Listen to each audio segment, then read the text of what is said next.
What's going on, gamers? It's your boy Diggs Gaming. Welcome back to Off Hunting's Gaming News. Tonight, I'm joined by KB Hunting. And your boy, Sir Meliodas. What's going on, guys? How was your week? Long. You can say that again. Jeez. Long. Yeah. Oh, yeah. Oh, yeah. Very long. All right. We have a lot of stuff to talk about tonight, so we're just going to jump right in with an update from Activision Blizzard and the Microsoft buyout. So, the UK Competition and Markets Authority is going to be investigating Microsoft's purchase of Activision, and by September 1st, they're going to make a decision of whether to do a full investigation of that. Now, some of you may be wondering, why would the UK get involved in this? Simple. I believe both Microsoft and Activision have studios in the UK, so it would make a whole lot of sense for them to do this. Mm-hmm. And again, this is just standard procedure. Anybody that's worried about this deal not going through, don't be worried about that. This deal is just about almost confirmed. Mm-hmm. I mean, I would say it's a 0.01% chance of this deal not going through. If there's anything you guys want to add to this, go right ahead. It's a long process. Trust the process. Yeah, they wouldn't have even started coming up with this deal if they even thought for a second that they weren't going to actually get it. Yeah, this is probably throwing a little bit of a wrench into the system, but it's going to happen anyway. Probably more than likely it's going to happen anyway. Yeah, definitely agree. And just wanted to give you guys an update on that. Again, nothing to worry about. This is just standard procedure. Again, to anybody that's being confused about this, there are studios from both Microsoft and Activision that are stationed in the UK, so it makes total sense for them to be investigating this. All right, moving on to a situation that I cannot believe I saw this week. So, former Japanese Prime Minister Sanzu Mbai was murdered. And why am I talking about this? Because I believe it was a news organization, and then a politician put up a picture of Hideo Kojima when talking about this instead of the suspect that actually shot the prime minister. And just thinking about this, oh my God, I cannot believe this happened. And as someone that studied media in college, I have a degree in journalism, I cannot believe this. This was a mess up of gargantuan proportions, is what you're saying. Oh, yeah. And then Kojima Productions put out a statement saying they could take legal action, and they definitely could take legal action because this is defamation, even though nobody would really think that Hideo Kojima would possibly do this. You should say in the gaming community, nobody would believe Hideo Kojima could do this. Yeah, there are in the gaming community, for definitely. Sure people out there that have believed stupider. He did it. I believe it's the best way to say that. Yeah, and yeah, that's one of the goofiest mess ups. Like, how can you flip up that bad? I don't even know. Again, as somebody that works in stuff like this, again, I have a degree in journalism. I have a job where I work as a sports journalist, but still a journalist nonetheless. Yeah. You have to make sure that you have all your facts straight. You have to make sure you have all of your photos correctly. This is not just a mess up. This is a career ender for a bunch of people. Yeah. This will literally end your career. You will never get a job in journalism again, no matter what. You cannot do something like this, especially with a well-known figure like Hideo Kojima. Yeah. And it's a mess up on two different proportions, because one, you're blaming Hideo Kojima, but also this was the assassination of a prime minister. That is a former world prime minister. Leader. Former prime minister. But still, I mean, yeah, exactly. How do you do something like that? I don't know how you do something like that. It's just ridiculous. They better apologize, and apologize with all of their chest. If they haven't already. If they haven't even already, because this is a massive defamation suit if they double down on it. I'm talking millions of dollars. All right, before we talk about this for a half hour, let's move on to another crazy story. The first NFT games console has been announced, and is set to be released in 2024. No. Yeah, no. I mean, really? Have we really gotten to this point? So Web3 company announced the Polygon 1 system to be the world's first multi-chain gaming console with the capability of running games built on different blockchains. Yeah, we just know this is going to flop right off the bat because as soon as this was announced, people were skeptical and making fun of them. Yeah, basically. Yeah. I mean, that's just ridiculous. Really. It's a waste of time. Like, It is a waste of time. I mean, NFTs have Yeah, just like decreased people in have been value. complaining about NFTs since the idea of NFTs came out. Not a good look. Yeah, you are absolutely right, KB. You are absolutely right. Oh my God. Oh my God. What the heck are people doing nowadays? Moving on, it was discovered that Sony had a job listing for a software engineer to develop new emulators for classic games. Now, when people saw this, they thought, okay, maybe they're working on something for PlayStation 3 emulation so that they can actually have games that don't have to be streamed because, as we all know, streaming is very unreliable and not everybody has access to it. Well, it's not necessarily for that, but they are doing stuff for their classic games, probably to get more classic games onto the new PlayStation Plus. And this can only be a good thing, no matter what the situation is. This is a really good thing.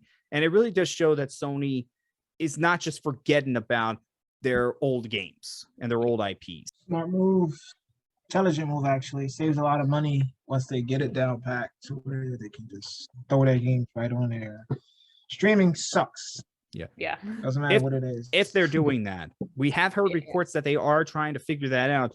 But we have to remember one thing. The PlayStation 3 was a console that was so hard to work on. I mean, Sony has admitted this was a big misstep for them because the cell processor is just so hard for gaming developers. It's just really hard to emulate it. Even with PC emulators, it's hard to emulate those PlayStation 3 games. And as much as people want those games on the console, and it's probably as much as Sony wants to put the games on the console so where you don't have to stream them, it is very hard to do. It's going to take a lot of time to do, and it's probably going to take a lot of money to do. Mhm. So you really have to wonder, is it worth it in their eyes? So we got to keep that in mind. Okay, moving on to something that's going to put a big smile on KB's face. Capcom is reporting that Monster Hunter Rise Sunbreak has sold 2 million copies already.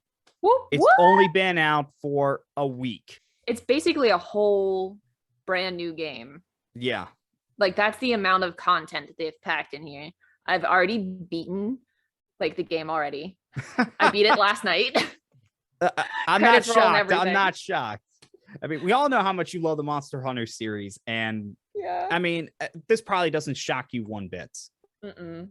Like it's a phenomenal game. If you haven't bought it, get it. It's worth every penny of it, honestly.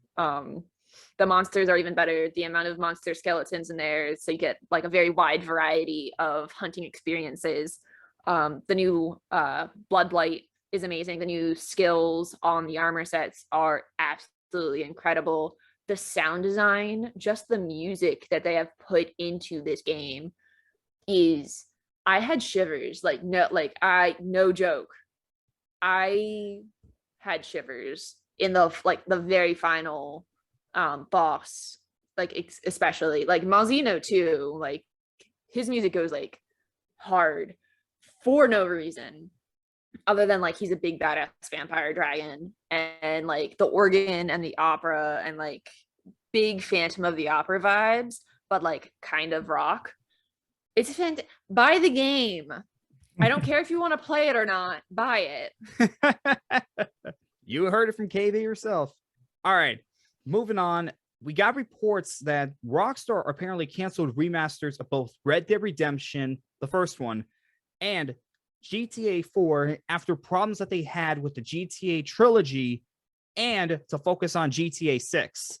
Now, this is disappointing, but doesn't really shock me because when GTA trilogy came out, that took a lot of criticism. A lot of people criticized the game for basically not being done and for being basically inferior versions of those games. when they were supposed to be the definitive versions of those games. Because all they did was they took the game and they slapped it in Unreal Engine 4 and had Unreal Engine 4 do everything for them. Instead of upscaling the game themselves and working on it themselves, they had Unreal Engine 4 do it, which was lazy. That's why the game was terrible. Yeah, you gotta put some effort into the thing that you want to sell. Apparently, Like, even a little Rockstar. bit. Oh, sorry. No, you're Apparently, right. Rockstar didn't even want to work on the GTA trilogy. Apparently, they didn't even want to work on that. It was Take-Two that wanted them to do that. So, yeah. But It was if this means that we get disgusting. GTA 6 quicker, I think that'll be worth it. Yeah. Because everybody's been waiting for a new GTA game. I mean, GTA 5 came out 9 years ago. Yeah, it's due. And we went a whole generation without a GTA game. How sad is that? How Terrible. sad is that? And I don't even play GTA. Yeah, So, I'm not huge into it.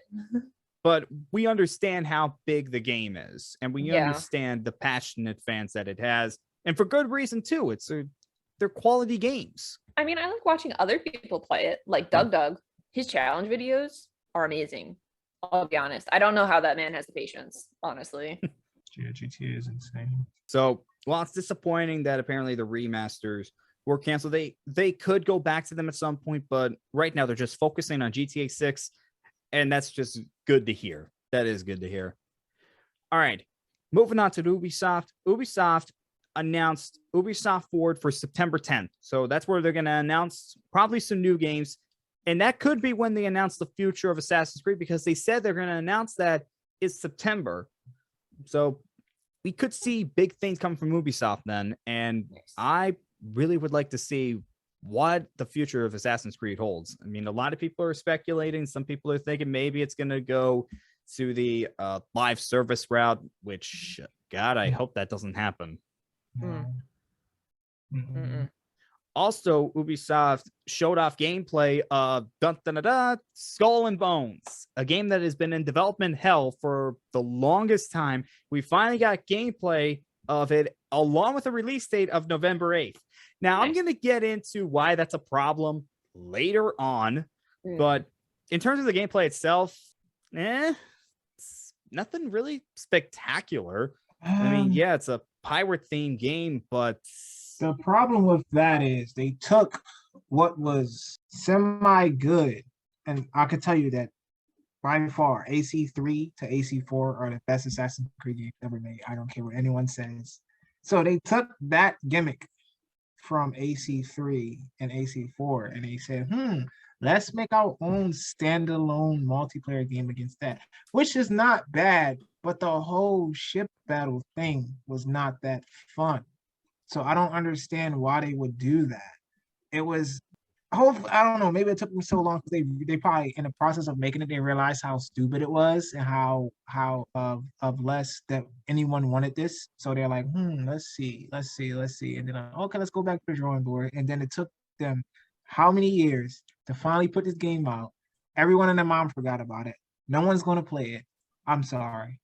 yeah, I gotta agree with what Sir Meliodas say. KB, you got anything to say about this? I know you didn't see the gameplay, but I mean, just hearing what Melioda said, like, wasn't there also like already a game called Sea of Thieves, which is basically a ship battling like simulator?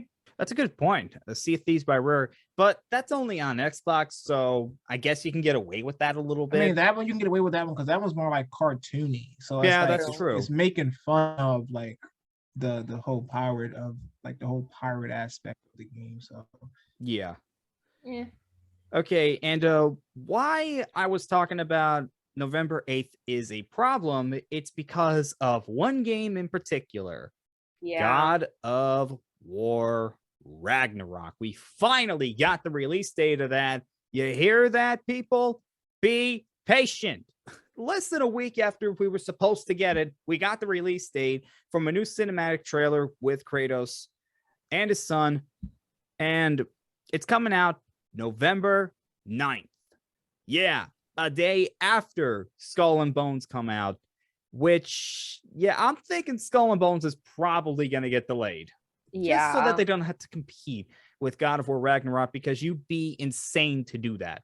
you'd be stupid to do that. Really, The only way they can get away with Skull and Bones is making it free to play. So the launch is no one has to buy it. They can download it, test it out, and then they don't lose anything. If they make it full, like a $60 game for you just playing a multiplayer battleship, no one's going to buy that. They're going to wait for the juggernaut of the year coming out, which is God of War Ragnarok. No one's going to buy Skull and Bones if it's full price. Now if it's like $20, $30, someone might grab it. But the juggernaut coming up against the juggernaut, no one's going to buy Skull and Bones. Yeah. All right. Going back to God of War Ragnarok, I'm happy we finally have a release date that finally shuts people up. And I'll tell you what, people got the week right, but they didn't get the date right. Everybody was thinking they were going to take Starfield's place. Well, they took Starfield's place in the week, but not the day. Starfield was supposed to come out on the 11th. God of War Ragnarok is coming out on the 9th, which is a little weird because games would normally come out on like a Friday. But hey, that's still pretty cool. The fact that we are getting it. Pre-order is going to go out next week. And KB, I'm guessing you're going to pre-order it. I might not. I might not either. I mean, I'm not sure what I'm going to do. I'm looking at the launch skins. They look pretty decent, but I'm pretty sure they're just going to like slap them in as DLC later on down the line anyway. So yeah, probably.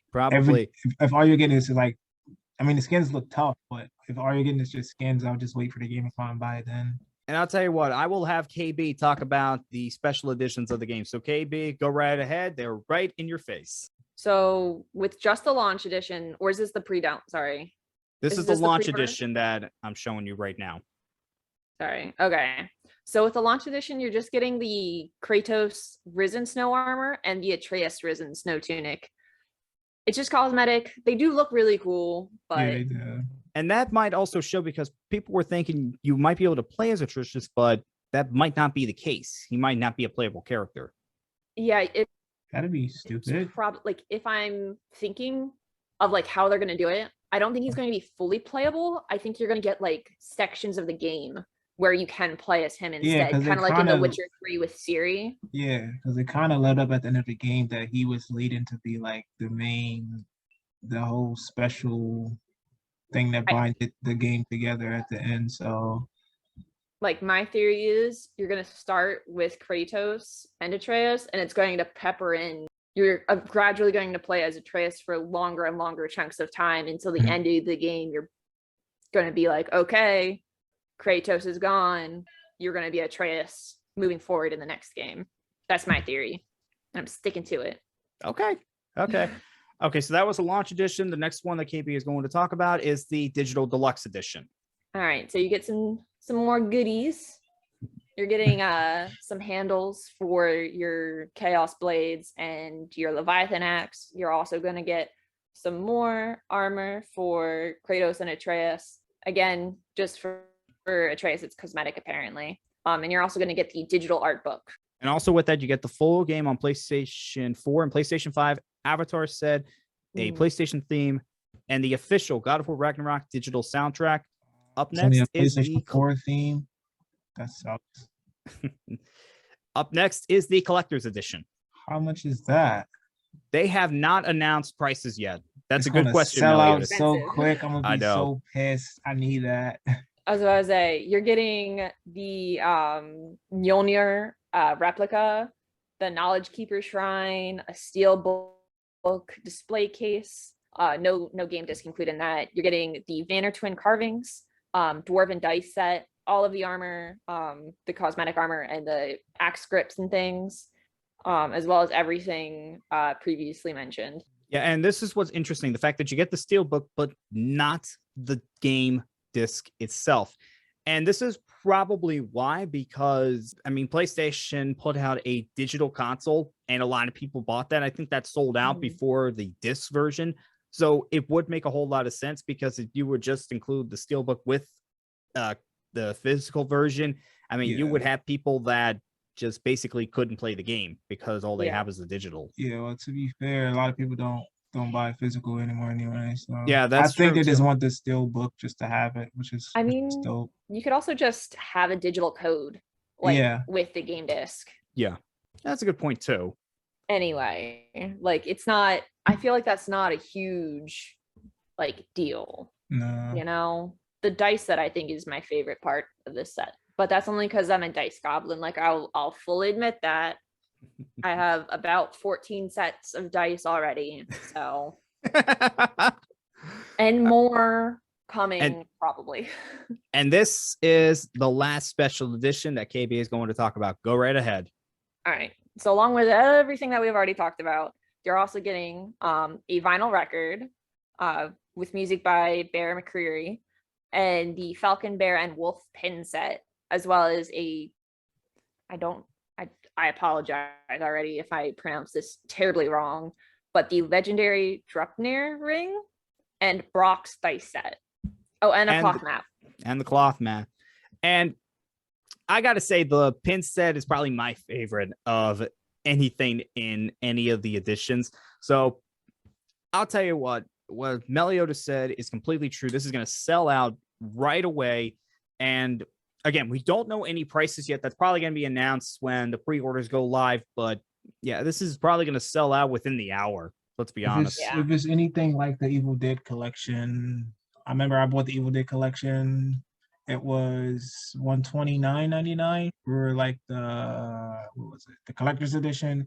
Then the Ultimate Edition was like $200. So in that range, it has to be like to $150 to like $250, if not like $200. Yeah. Yeah. These are going to be expensive, but I mean, when you're a big fan of the game, you're willing to pay anything. Hey, I just want the Mjolnir replica. I'll sell everything else. I think the dice sets in the ring. Oh, and the pins. The pins are amazing. Kill. If I'm able to get the what is it? The Jonter set, I'll give you the dice and I'll give you whatever, and I'll just keep the hammer for myself. Okay. That's all I want. All right. Sounds like a plan. Sounds like a plan. Okay. I got a quick question for you before we move on. What are you most looking forward to in God of War Ragnarok? And all of us are going to answer this. So, KB, I'm going to start with you. Fenrir. Okay. I want puppy. Okay. I want the puppy. Okay. Meliodas, what about you? Thor fighting, what is it, Jormungandr, the World Serpent. I need to see that. It doesn't have to be a full fight, but it has to be like a brief cut scene or something of them fighting. I can't wait to see what kind of role Thor plays in this game, because we're still not entirely sure what he's gonna do. Or is he gonna be like an enemy to Kratos? Is he gonna work with Kratos? Nobody knows exactly what Thor's role is going to be in this, and we're all still just speculating. I think it will be interesting to see where they take the mythology, because they do try and stick slightly closer to mythology as it was, but the problem with Norse mythology in particular is that a lot of it has been reconstructed or written down in general by Christian scholars, which have revised bits and pieces as they see fit. So, separating that can sometimes be like interesting. Also, just mythology is constantly being rewritten, constantly being changed, even in its day at the height of it. So you can really take some liberties here. So I'll be interested to see where they go with it. Yeah, that's a really good point. And okay, I lied. One more thing. After this game comes out, who do you think's gonna be more popular? God of War Ragnarok's Thor or the MCU's Thor? Well, I don't know. That's a good question. Everyone loves Chris Hemsworth, so I know. Yeah, I feel like it's going to depend a lot on where they interpret the mythology from, because Thor myth-wise was kind of a hot-headed bro type kind of god. He partied hard, he fought hard, he got in a lot of trouble because he would pick fights with people. MCU Thor is kind of more of, the jovial golden retriever kind of boy. Still hits like a truck, but he's a bit funnier and a bit more relaxed. I mean, aren't they in the new movie I've seen in the trailers? They're bringing back his ex, and he's having like some relationship troubles there. Yeah, they're going through. They're doing an arc with the unworthy Thor. Well, it's like a mix between the unworthy Thor and then the Thor when the unworthy Thor and when Jane Foster she Being the got new. cancer. Yeah, she got cancer and then she became worthy and she was able to Mjolnir and all that. So it's a mix between that. My thing is, why can't we just enjoy them both? That's a They're good both point. good iterations, or should be. Game hasn't come out yet. We don't 100% know, but That's a good point. That is a good point. Okay, officially moving on. Forspoken has been delayed, and this was announced like about an hour, maybe even less than an hour after God of War Ragnarok's release date, or maybe it got announced before that. I don't know. I just saw them at the same time, but Forspoken has been delayed to January 24th, 2023. And Square Enix put out a statement saying that the game is just about done, that this is basically to polish things up and to get the game looking as good as it can be. And this is absolutely the right decision to delay this game. This is absolutely the right decision because right now I have a list of the games that are going to be out around the time that this game is going to come out. This game is going to come out in October. And you take a look at that month, you were going to have Marvel Midnight Suns, A Plague Tale Requiem, Mario and Rabbids Sparks of Hope. You were also going to have Modern Warfare 2. I believe that was going to come out like a week or two after that game. And then in November, of course, God of War Ragnarok, Pokemon Scarlet and Violet. By the way, God of War Ragnarok and Pokemon Scarlet and Violet come out 9 days between each other. 9 days between about the Callisto Protocol. The Callisto Protocol, that's a good one too. And then you take a look at 2023, the only game that they would have to compete right now would be Dead Space in January. So they would get to start off the year. And I think that's the right move by them. And before anybody says anything, Dead Space and Forspoken can definitely come out the same week because they're kind of appealing to two different types of gamers. And there is going to be more than enough space for gamers with both of these games. For so sure. Again, this is the right move. This is definitely a game that I want to see what happens with this. Oh, and another game that's supposed to come out around the time Forspoken's supposed to be out is Hogwarts Legacy. And that's still one of the biggest games left. And that's the biggest release date that still needs to be revealed. This is the biggest release date now after God of War Ragnarok's release date was revealed. So again, right move by Square Enix to delay this game. Again, the game's just about finished. They just have to polish some things, make the game running as good as it can be. And you know what? I think this game is going to be good. I don't know how good it's going to be, but I think this game is going to be good. And I'm definitely going to pick it up. All right, moving on. A game called Lollipop Chainsaw is getting a remake next year. So have either of you two heard of that game? No. Yes. Okay, Meliodas, why don't you describe, because I'm a little shaky on it. Well, it's funny because I recently watched the story on how Lollipop Chainsaw became to be, and I forget the director's name, not the director, the guy who envisioned it, but he teamed up with James Gunn, and then the game took off. And for those of you who don't know, James Gunn is the guy who worked on Guardians of the Galaxy. The Guardians of the Galaxy Volume 1 and Volume 2, and also working on Volume 3. So he started with James Gunn and it took off. And now it's been it's actually been like a cult classic. Everyone's been emulating it on PC and everything. It's like a fairly good game. I never played it, but I definitely will. Yeah, I know this game has its fans. And do you know about the one achievement that is probably the funniest achievement? Should we tell KB? Should we tell KB about it? Go ahead. The achievement is for you to pan the camera down and look up Lolly's skirt, which it would be like a cutscene when she'll say, "Hey, you pervert," and then you'll get an achievement called, I forget what the achievement is called, but all your friends basically know. Shame gamers for doing that. Basically, but it was also essential know. For 100% completion. To have or not have the embarrassing achievement. I know. So you know what? It getting a remake, it does make a whole lot of sense because this game does have its fans, and if it's done right, it could definitely sell well. So, all right, we're going to move on to Xbox as they are confirmed for Gamescom. So Sony is not going to be attending Gamescom, but Xbox is, and we're still waiting to hear about Nintendo, but my guess is going to be that it is not going to be attending Gamescom. And you know what? This just shows that Gamescom is still a big deal to a lot of developers. And for Xbox to be there, I think that's a good thing for them. Because again, with PlayStation not being there and probably Nintendo not being there, I mean, the show's going to be all theirs. I mean, they're pretty much going to have this advantage to show off what they're doing. So it's a good thing that Xbox is going to be there. And hopefully Gamescom turns out to be good. Again, that's going to be, I believe, between August 24th and 28th.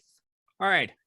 Moving on, we just got confirmation that both E3 and Summer Game Fest is returning next year. I'm going to start off with Summer Game Fest. Jeff Keighley announced on his Twitter that Summer Game Fest is going to be back in June 2023 as a free digital and in-person event to celebrate the future of video games. So Summer Game Fest this year, it started off great, the opening night, and then towards the end of the opening night, kind of dragged off. It kind of became a little boring. So hopefully Jeff Keighley, really the big problem with Jeff Keighley is he doesn't have great pacing with this. So hopefully he can clean that up a little bit next year. But the big one is E3. Now E3 is going to be back as an in-person event. It will take place in June at the Los Angeles Convention Center. And they are partnering up with ReedPop, the folks that are behind PAX. And this is just big news because nobody knew if E3 was ever going to come back.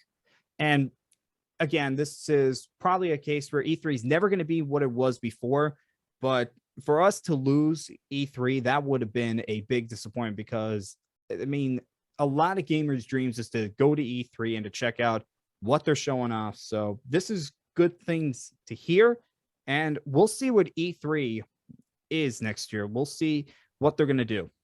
You guys want to add anything? I might go check it out so I can get down there. It's not canceled halfway through, you know. Should be a fun experience. I mean, I would love to go to E3. I mean, that's just every gamer's dream. Okay, and lastly, Capcom has been confirmed to attend Comic-Con this year. Now, Comic-Con is going to be from July 21st to the 24th, and with Capcom, they're going to have a playable demo of Street Fighter 6 along with a developer panel with a deep dive into revealed characters and a World of Capcom panel. So that sounds really interesting. And yeah, I'm not shocked that we're going to see video game companies at Comic-Con. If you've never been to Comic-Con, my parents have been there twice and they just say it's a good time. And yeah, I mean, Comic-Con is still one of the biggest conventions around. Yeah, so again, not shocked that Capcom's going to be there. What'd you say, Meliodas? So I'm definitely going to go to one. Oh yeah, definitely want to get to a Comic-Con. KB, I've never been to a Comic-Con. I'm not sure, like, I'm not great with crowds, but I think it would be nice to experience one. I've been to like Otakon before, so like maybe it's in the cards eventually. I'm just not sure. I've become quite germophobic over the pandemic, so I don't know if I'm ready to step back out there quite yet. But yeah. But again, Capcom is going to be at Comic-Con, and if you're going to Comic-Con and you want to see what Capcom's up to, definitely go check that out. And that's all the gaming news we have for today. I am Diggs Gaming. KB Hunting. It's been your boy, Sir Meliodas. We'll see you guys next time. Bye-bye. See ya.